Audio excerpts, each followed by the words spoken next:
Joining me to discuss this very alarming threat to global shipping is shipping expert Captain Sanjay Prashar, and of course my colleague Aditya Raj Kaul.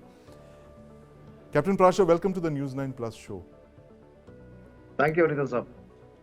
Well, 4 of the 5 major shipping companies have stopped sailing ships through the Gulf of Aden. When was the last time you saw such a scenario? Such a critical sea lane of communication being shut to global shipping? I don't remember in my lifetime, because when we last had the issue in the same area near Yemen, surprisingly there was a convoy system. Now Right. this time the convoy system is not working. Yeah. So if you ask me, Somalian pirates and versus what do you see Houthi rebels now? Yeah. I think it's absolutely a war-like situation. Yeah. And another part of it is that the seafarers Right. are asking whether this is high-risk area and whether they have the right to refuse to sail the vessel. Right. So I think what is happening is there is a counter pressure from the commercial as well as the people who are going to move the ships. Yes, and in fact, Aditya, we were discussing this topic with Commodore Kesnur a few shows back, in fact, where he compared it to Somali pirates with RPGs. But this is a whole new level of ballistic missiles and helicopters. Was there, you think, an intelligence failure, the fact that the Western agencies completely missed this Houthi mobilization of anti-ship capabilities? Of course, no doubts about that, Sandeep, that, US has been under considerable pressure, Yeah. and perhaps exhausted as well. With a war that has been raging for almost now much more than a year with Russia and Ukraine. Yeah. And of course now over the last more than 2 months in Israel and Gaza. And of course they have their military presence and shipments all across the world in Right. different areas. Right. There's been a major lapse in intelligence gathering capabilities because what explains that in the last few weeks itself there have been 12 major attacks Right. that have happened on And in these the area of ships. CENTCOM, you have Central Command based right there on the Arabian Peninsula, and they completely missed this.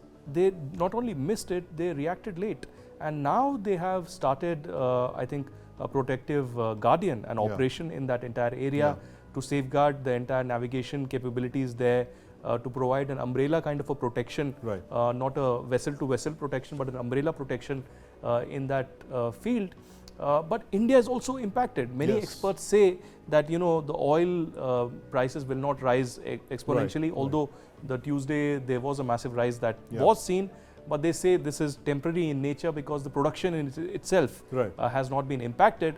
But the rerouting is taking place. Rerouting is taking place. To In a fact, great I extent. want to bring Captain Prashar into this. Captain Prashar, oil shipments may not be affected. As Aditya mentioned, the fact is that our oil flows in from the Persian Gulf. But you have basmati exports from India that go through the Red Sea to Egypt and to Europe. I mean, how could that be impacted by this blockade?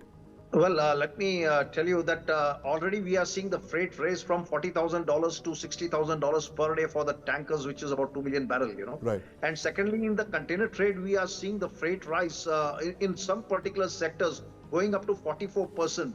And Right. of course, it was in the pre-COVID or nearly the COVID times that we Yeah. had seen something which has never seen in the past with the containers. So when we are talking about the basmati rice movement or any of the exports, Yeah. please understand that the number of 1/3 of the world's trade which moves through Suez is impacted, and India is impacted the most. So Right. 10 days of extra voyage via Cape of Good Hope, which is as good as $1 million more.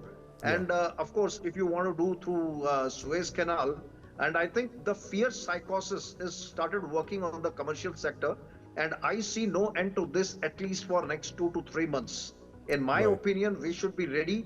The last man buying a can of petrol or diesel or gas or selling probably rice or exporting garments and all that, they should be ready for at least 10 to 15% of the impact on their business, because inventories will go low and Right. there will be a time lapse. Right, that's an alarming situation, and in fact, this only emphasizes the importance of the IMEC, the India, Middle East, Europe Economic Corridor that we were discussing a few months ago, that completely bypasses this Red Sea route. Do you think that the government should step up on that, because while the Israel war might be on, Israel and Gaza, there is all the more reason for us to kind of accelerate our trade through the Arabian Peninsula?